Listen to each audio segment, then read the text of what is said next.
मुझसे अक्सर लोग ये पूछते हैं कि यार मैं प्रॉपर्टी फाइंडर पे गया, बेयूत पे गया, दुबीज़िल पे गया, वहाँ पे जो है सेकेंडरी मार्केट चीपर है और प्राइमरी मार्केट जो है वहाँ पे उसी डेवलपर की वो थोड़ी ऊपर प्राइस है, what's why I will buy from primary market. तो मैं उनको सिंपल एक बात बोलता हूँ, अंडरस्टैंडिंग ये है कि देखें, जो सेकेंडरी मार्केट होगी वो हमेशा चीपर होगी इन वन कंडीशन कि डेवलपर के पास ऑलरेडी स्टॉक पड़ा हुआ है और जो सेकेंडरी मार्केट में जो बंदा ये स्टॉक रख के बैठा हुआ है उसको बेचना है। अब उसको बेचना है तो उसको प्राइमरी मार्केट से या डेवलपर के प्रोजेक्ट से नीचे करके बेचना है प्राइस, अदरवाइज वो नहीं बेच सकेगा। अगर वो प्रीमियम चार्ज करने की कोशिश करेगा he will not be able to charge the premium.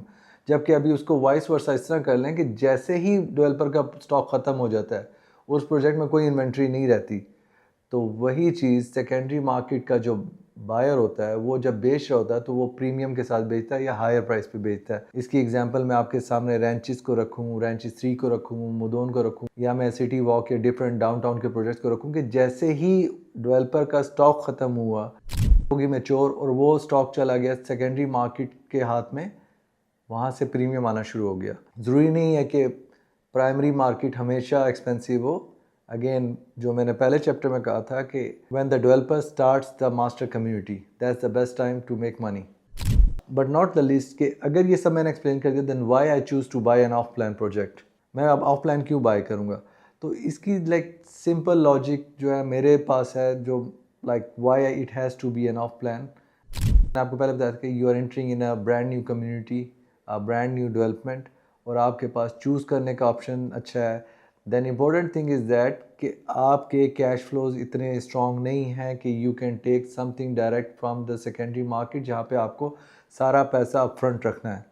So you have a cash flow जो कि आपका 2 साल, 4 साल या 5 साल में या 7 साल में आपके पास आना है। तो आप क्या चाह रहे हैं कि you lock the price in today's market rather than you pay the premium later on after 4 years or 5 years, जब आपके पास उतने पैसे जमा हो जाएं, आप सेकेंडरी मार्केट में जाके परचेज करना चाहें, the market jump to 20-30% up then today's market price. इसीलिए ऑफ प्लान लोग बाय करते हैं कि they have the cash flows issue and they want to lock it in today's price. दूसरी चीज़ क्या है कि location is one of the best things that they like the location. Third thing क्या होती है कि they like the project, they like the idea, and जो मेन इंपॉर्टेंट चीज़ है डेवलपर्स रेपुटेशन, के डेवलपर कोई नई चीज़ लेके आ रहा है and it has potential for investor, they see that it has a capital appreciation for them, it has a rental return for them, and it has a demand and supply is limited or it will be something futuristic thing.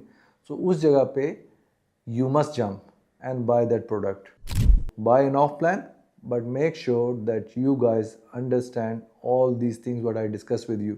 And अगर आपको कोई of plan bye करना है या you want to discuss something regarding secondary market और कोई challenges हैं or technical information you want, you can reach me out. I am Wakas. How to do it in Dubai.